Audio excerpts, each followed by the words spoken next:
Riverside, New York Giants, total offense, 301.5 yards. Because the Eagles D gives up 301 per game. So over under, Giants total offense. Tynes. Yeah, what was that number again? Sorry. 300? 301.5. I think they moved the ball. They're playing really well on offense. Daniel Jones is really in his zone. The receivers, most importantly, have been consistently available and on the field. So I think that has a lot to do with how well Daniel's played. The offensive line has played really well, and of course you got Saquon Barkley. So, over 300 yards for me. Paul. Here's another one. If it's not, considerably over 301 yards, it's a rout. They need to pile up yards here and obviously get in the end zone. I'll say over. Look, if they're trailing, sometimes you give up yards if you're trailing. That's not what the Giants want. But, their offense is playing well. Now, you mentioned the Colts and the Vikings. I mean, this is a whole different animal here on defense. There's no question about it. But sometimes, as you guys know better than me, when you're playing well, you're playing well. And it almost doesn't matter who you're playing against. So I'll say over 301 yards. I'm going to go under, and it's not necessarily a bad thing. I think this is going to be one of those 3 yards in a cloud of dust and take your shots when you need to take your shots and allow the defense to control the game. So I'll go under, but it's not because they can't go over 300 yards. I just see this game plan being tweaked to where the Giants are going to want to start fast, but they're going to want to control the ball, control the tempo of the game.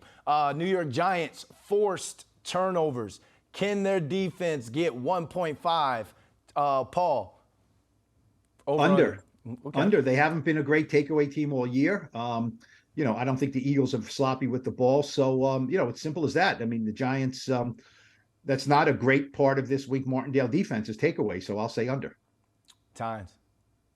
I'll go over here. I think the pass rush gets home in the middle. I think, I saw some balls in the final meeting of the season, not with the starters out there when Jalen Hurts was playing, that he kind of put in harm's way. I think he does that again. So they're pretty good about fumbles. Jalen's not a fumbler. I don't think Miles Sanders is either. But I think you can maybe get an interception or two, right? I think they're going to take some shots, challenge the secondary.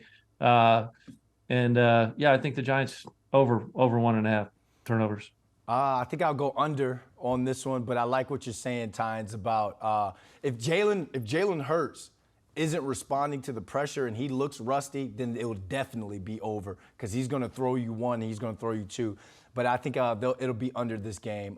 Daniel Jones and Saquon Barkley, total touchdowns. I put it at 3.5. Paul. That means the Giants have to score 4 touchdowns, right? Yep. If it's over under, I'll say under. I mean, that's 28 points. That's a lot of points. Every time Daniel Jones throws one, he gets one, right? Saquon, I just think I don't think they're going to score 4 touchdowns in this game, so I'll say under. Tynes. Yeah, I'll take the under here too. It's a nice number. I like the number, but I just don't see it. You guys, you get into this game, you look at the only thing you can reference is that Bengals-Ravens game, right? These teams know everything about each other. Sometimes that plays into both teams' hands. Sometimes it's low scoring. Sometimes it gets out of hand because teams are trying to do something they haven't done. So I think this is a kind of a low-scoring affair here. So I'll go under. I'm going to go under only because I think Matt Breida or Gary Brightwell steals one of Saquon Barkley's touchdowns. I think it's going to be some sort of play, misdirection, some sort of foolery with the eyes. Breida, Brightwell in the end zone. You heard it from B. London first.